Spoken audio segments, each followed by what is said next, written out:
A gentle, melancholic piano melody begins, overlaid with the sound of distant waves. A soft, slightly accented voice begins, tinged with a wistful sadness. Oh darling, you wouldn't believe, you simply wouldn't. It's not about the money, you understand. Though 21,000 Danish kroner, approximately 2,800 euros, for those keeping score it's a substantial sum, isn't it? It represents potential. Potential for beauty, for ease, for a fleeting moment of respite from the crushing weight of existence. And to have that potential squandered, it feels almost criminal. It started with the arrival, you see, the reception. A chilling tableau of indifference. They didn't even look at me truly. Like I was a draft, a wisp of something unpleasant. I remember back in Minsk, my grandmother always said a hotel lobby is the first impression of a sanctuary. It should smell of lilacs and gentle expectation. This smelled of dust and despair. And the expectation, well, it was for a tip. Immediately, before they even pointed me towards my room, it's just the sheer audacity. The assumption that kindness requires a bribe, such a barbaric concept. And then the room. Oh, the room, the photographs online, they were a cruel fabrication, a carefully curated deceit. The air hung thick and stagnant like a forgotten grief. Mirrors everywhere coated in a film of grime. It wasn't merely untidiness, you see, it was a profound neglect. A mirror reflects your soul, they say. What sort of soul is reflected in a smudged, dusty surface? A broken one naturally. And the jacuzzi, oh, the poor, abandoned jacuzzi, covered in dust as if mourning a life never lived. It hadn't been touched in ages, I could feel it. A symbol, perhaps, of all the forgotten dreams residing within those walls. They gave us one small towel for the floor, two for two people. Can you imagine? 2 people. It's like they assume we're some sort of minimalist hermits. And the beach towels, a deposit of €1, they said. A charming gesture, yes. Except it wasn't it was a deception. They charged us €25 for towels that looked as if they'd seen service in the Crimean War. Old, frayed, and bearing the faint scent of regret. Doesn't it just sting? A sigh escapes, almost inaudible. And the food, darling, the food. It wasn't merely bad, it was an affront to the very notion of nourishment. Oily. Everything slick with oil. Fish swimming in it, pasta drowning in it, chips. Oh, the chips. Limp, greasy, utterly devoid of joy. There wasn't a single vibrant color, a single crisp texture, a single hint of love. It was as if the chef had given up on life and decided to express his existential despair through deep frying. My grandmother, she made borscht that could heal a broken heart. This could induce one. And the juice. They advertised fresh juice, a promise of sunshine in a glass, but when I asked for it, they demanded €3-4 for a thimbleful. It's highway robbery, I tell you, robbery masquerading as hospitality. It feels predatory. And the air, oh the air, it was thick with cigarette smoke. The front bar a haze of nicotine and indifference. Apparently it was a sanctuary for the Polski guests. I didn't feel very welcome, it's just exclusionary. Like I was an intruder in someone else's private club. Is that what they want? A hotel for a certain type of person? Do they not understand the beauty of diversity? It just feels small-minded. A slight tremor in the voice. And the noise, the relentless, inescapable noise. The walls are paper thin, you see. You can hear your neighbors breathing, arguing, weeping. And the bar, the cacophony of drunken revelry. It seeped into my room, poisoning my sleep.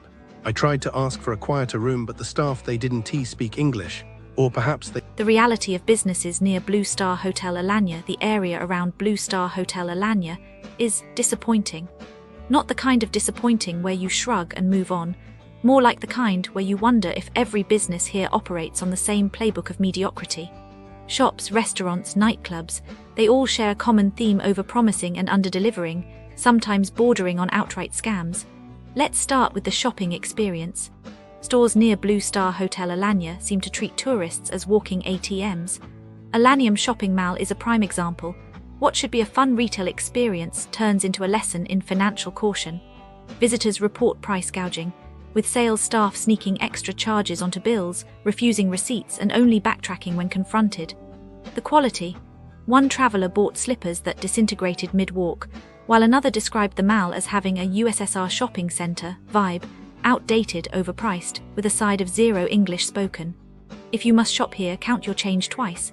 Then there's the dining scene. Restaurants near Blue Star Hotel Alanya have perfected the art of letting you down. Mez Grill, for instance, serves cold food after absurd wait times, with steaks described as not worth €18 and ribs that are just fat on bones. The service, one waiter was seen wiping a glass with a dropped toilet roll. Classy. House of Bohem doesn't fare better, with staff that can't be bothered to bring cutlery, let alone edible food. One diner described their chicken burger as a chemical abomination fried in rancid oil. Even worse, the restaurant tried to charge them half for a replacement dish they never wanted. The audacity. Nightlife is its own special horror. Robin Hood nightclub doesn't just water down drinks. It serves cola with a hint of ethanol and calls it a cocktail. Patrons report being scammed out of hundreds for drinks that never arrived, while security has allegedly turned violent, leaving one guest with a torn ACL.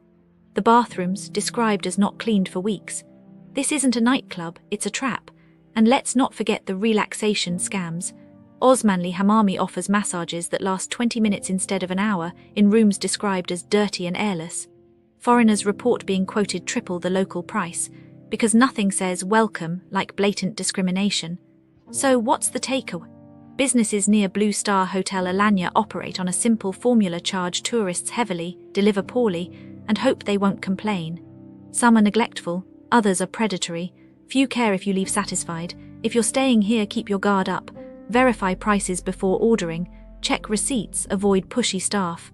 And maybe, just maybe, consider eating at the hotel. At least there, the disappointment comes with a free buffet. Okay, so I was looking into stuff near the Blue Star Hotel Alanya, you know. Just bored, I guess. And honestly, it's not great. Like people go there for a nice holiday, right? Sunshine, see, but there's a lot going on you wouldn't expect. Businesses around here, they sometimes aren't what they seem. There was this Turkish bath, a hammam not far from the Blue Star Hotel Alanya. It looked normal, I guess, but it was actually running a horrible thing. They were forcing women into, prostitution. For years. Can you believe that? The police, they finally shut it down, gave some of the guys really long sentences, hundreds of years between them. But think about those women, you know? They probably went there thinking it'd be relaxing, a cultural experience, and it was a nightmare. I bet a lot of them are still dealing with everything, and the people who ran it probably just moved on to something else, sadly. It's just awful. Then there's food. You go to Alanya, you want to try the local stuff, right? There was this place making algam, that spicy carrot drink, total mess. No license, toilet water leaking into where they were making it, food on the floor. Like seriously, people are trusting them to make something they'll drink. They shut it down, obviously. But imagine someone got sick. Ruined their whole 2 weeks near Blue Star Hotel Alanya. They probably spent days in a hospital, totally miserable, and then had to deal with getting travel insurance sorted. I bet the owner just opened another place under a different name, though. You know how it is. And it's not just big stuff.